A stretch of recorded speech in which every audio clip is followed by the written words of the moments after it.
Mais les gens là, ils ont déculotté notre pays. Vous voyez ça? Ça c'est à New York. Avec Amara Kamara, la honte du siècle encore. Regarde, aïe moro kulo men mafi. Moriko. Vous vivez aux États-Unis. Vous avez l'opportunité d'aller travailler. Vous vous déchirez à cause des petits, à cause des miettes. Affaire de $50, affaire de $100. Cela va vous enlever dans quoi? Hein? Vous avez fait honir, même vos petits-enfants verront ces vidéos. Hein? Ils ont l'air de parler ici, à faire de l'argent. On s'est déplacé. On s'est déplacé. Et Amara aussi, il va aux Nations Unies là-bas pour nous ridiculiser. C'est ridiculisé d'ailleurs. Mais ce qui me choque, c'est du fait que ces gens-là, ces médiocres-là, parlent au nom de mon pays. Ça m'indigne, ça me touche au fond de moi. Un Amara Kamara, aux Nations, regardez comment d'abord il lisait. Et tous ces mots, c'est Mamadi Doumbouya, le président Mamadi Doumbouya, tout ce qu'il dit, c'est des contre-vérités, des mensonges. C'est-à-dire, je me demande, qu'est-ce qu'on a fait à Allah subhanahu wa ta'ala pour mériter ces médiocres-là, ces gens-là qui n'ont pas de foi, ces gens-là qui n'ont... Non, mais c'est pas possible. La ilaha illallah Muhammad Rasulullah sallallahu alayhi wa sallam. C'est fini, ce pays-là, il est foutu à jamais. Il est foutu à jamais. Hein? Je vous dis, Ambra Fouyana, te froissé là. Mais tous ceux qui viennent s'associer à ça, vous vous faites du mal sans se rendre compte. Tous ceux qui cautionnent, hein, l'installation ou la durée de ces gens-là aux affaires, je vous jure, c'est-à-dire, moi, je les qualifie comme étant des maudits de la République. Je vous jure sur l'honneur. Sinon, vous ne pouvez pas faire ça. Vous ne pouvez pas faire ça à la Guinée. On a trop souffert là pour mériter ça. Ah non, c'est pas possible. C'est pas du tout possible. Ils viennent, ils se déplacent. Hein. Il y a des gens, ils sont courageux. Ils viennent de Philadelphie, de Washington, dans tous ces coins. Je vous avais dit, si vous vous souvenez, chers Guinéens, que comme ils ont compris ici à New York, les choses ne peuvent pas marcher comme ils le souhaitent, parce qu'ils ont dit qu'ici on les infiltre. Et que on a vu tout récemment leur affaire de oui là, hein, leur propagande là. Vous avez vu la suite, n'est-ce pas? Maintenant ils ont dit d'aller prendre des gens dans les États. Et vous avez parlé de ce programme là.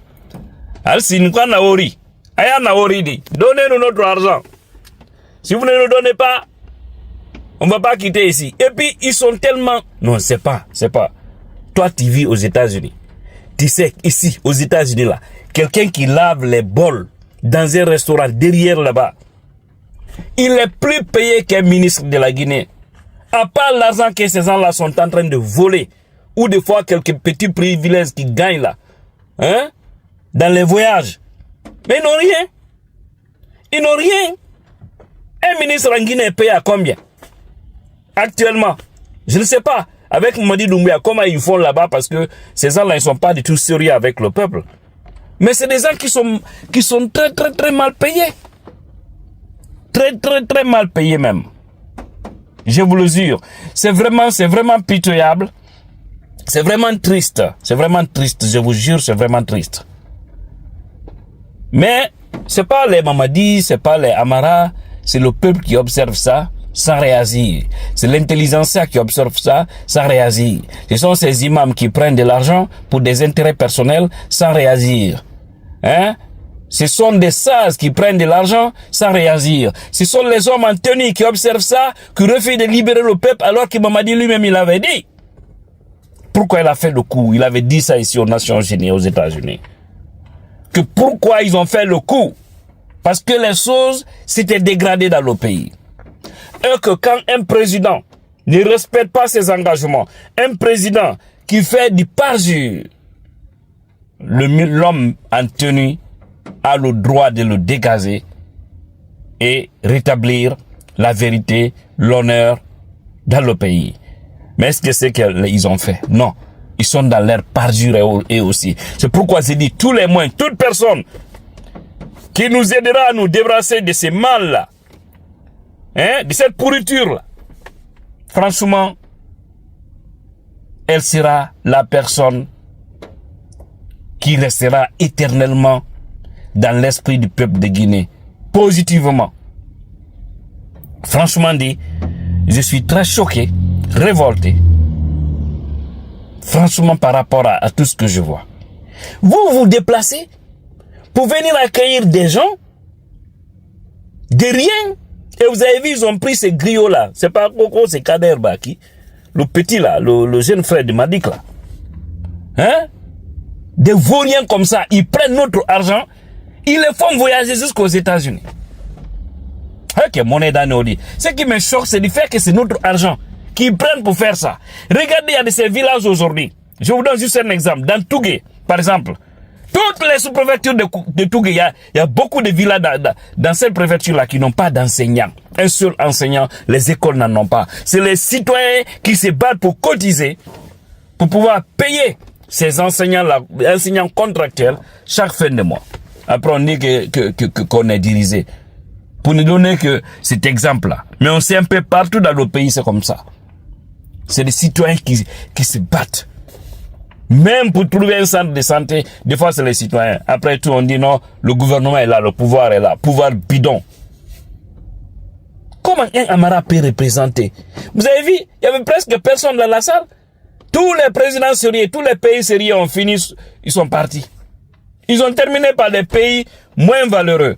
Et après son discours là, le président colonel Mamadi Doumbouya, l'ONU n'a rien dit qu'il va là manakuma online. Quand je vois les gens là parler des droits de l'homme, quand je vois les gens là parler de l'unité, de la cohésion, j'ai envie de les donner coup de tête. J'ai envie de les voir, chuter par tous les moyens. Parce que c'est de gros menteurs.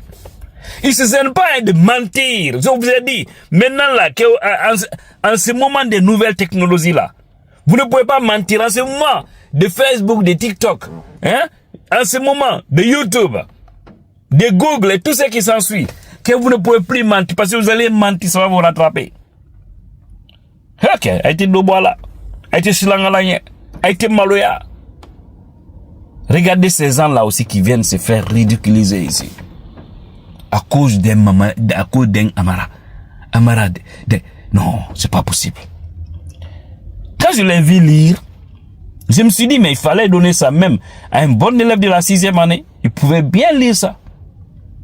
Mais tout ce qu'il a dit, c'est des éloges de poutistes. Leur chef. Il n'a rien dit de sérieux. L'ONU aussi lui a remis un document. Il faut libérer les hommes politiques détenus. Il faut rétablir la vérité dans le pays. Il faut arrêter de viser des hommes politiques. Il faut libéraliser les ondes. Laisser les journalistes s'exprimer. Mais ils ne le feront pas. De ce qu'ils essaient, ils sont venus par la force, ils iront par la force. Quel jour? Je ne sais pas. Ils ont formé, ils ont programmé leur programme du 28 septembre. Vous savez, il y a Thomas qui me l'a dit, le journaliste français là. Il m'a bien dit ça avant le référendum. Il m'a dit, Tijan, ça là, après leur putsch là, du référendum, qui vont enchaîner la présidentielle au mois de décembre. Je vous jure ce que ce journaliste français m'a dit. Il dit déjà la France est complice de la situation. Donc tout est calé, tout est cadré. En fin d'année, ils vont organiser au mois de décembre. Ils vont programmer. Dès qu'ils vont finir avec le référendum, dès qu'ils vont finir avec ça, ils vont directement enchaîner la date de la présidentielle. Il reste à savoir si d'ici là, ce qui va arriver. Et je prie Allah le Tout-Puissant, qui donne la force à certains hommes pour nous débarrasser de ces pourritures. Amen. Et je sais que Dieu va m'entendre parce que ces hommes-là, c'est des c'est des vauriens, c'est des gens qui, non, c'est pas comment, non, c'est triste, quoi. C'est vraiment triste.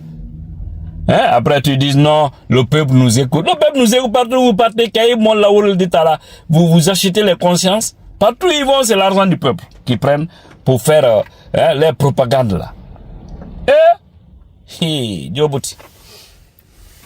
C'est sérieux, Féo. C'est vraiment, vraiment, vraiment, vraiment sérieux. Quelle honte. Quel concours là, vous qui avez fait ça. Quittez dans les États, venir ici, dans des bus. Hein? Concours là, vous avez faim? Eh non, mais il fallait au moins avoir pitié de vous-même. Hein? C'est vraiment triste. Hein? Je vous jure, c'est vraiment, vraiment, vraiment triste. Incroyable. Mais bon, de toutes les façons, on observe la situation. Ils ont leur calendrier média le dernier mois. Hein? Voilà, donc c'était ça le résumé de Amara ici aux États-Unis. Il est venu nous faire ridiculiser. Il s'est fait ridiculiser d'ailleurs, autant pour moi encore une fois. Hein? Il a montré la médiocrité qui est en train de diriger ce pays. Parce qu'on vous a dit c'est Baouri qui devrait venir. Heureusement, on a écouté certaines des forces vives. Parce que les gens voudraient que nous sortons à la date du 27 septembre 2025. Hein? Le jour où le Amara a pris la parole aux Nations Unies.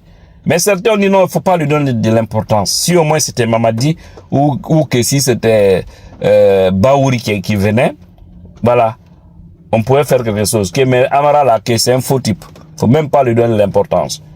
Donc on a discuté, finalement on a décidé de s'asseoir. C'est pourquoi on n'a pas manifesté. Heureusement on l'a pas fait. Franchement. Ok. Non. Ouais, c'est une preuve ça. Je remercie vraiment ceux qui ont filmé ça, qui ont eu le courage de filmer, qui nous ont montré le vrai visage des choses. Voilà. Et tu es là votre bien-aimé, tu viens la puissance.